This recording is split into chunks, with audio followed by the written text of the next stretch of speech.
নমস্কাৰ। এইখিনি হ'ল ৰহৰৰ দালি। মই এইখিনি ভালকৈ ধুই পখালি লৈছোঁ। এতিয়া এইখিনি মই মিক্সি জাৰত দি এইখিনি ব্লেণ্ড কৰি ল'ম ধুনীয়াকৈ। আজি ইয়াৰে বৰা বনাম।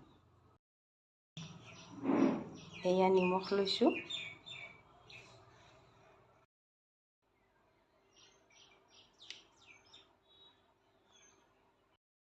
এয়া ইয়াতে মই নিমখ, তেল, তাৰপিছত জলকীয়া, নহৰু আৰু মই পিঁয়াজ বেছিকৈ লোৱা নাই, কাৰণ পিঁয়াজ বৰা যেতিয়া বনাম, পেষ্টটো বনোৱাৰ পিছত মই পিঁয়াজখিনি এড কৰি দিম, তেতিয়া অলপমান ক্ৰাঞ্চি টাইপ হৈ থাকিব। এইখিনি এতিয়া মই মিক্সিত ব্লেণ্ড কৰি লওঁ। এয়া এইখিনি পিচি ল'লোঁ।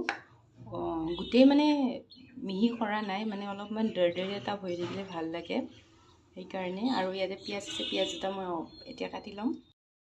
এইখিনি পিছা হৈ গ'ল আৰু মই পিঁয়াজখিনিও কাটি ল'লোঁ। এতিয়া মই অকণমান ইয়াতে হালধি গুড়ি দিম, যিহেতুকে এইখিনি বৰা বনোৱা হ'ব।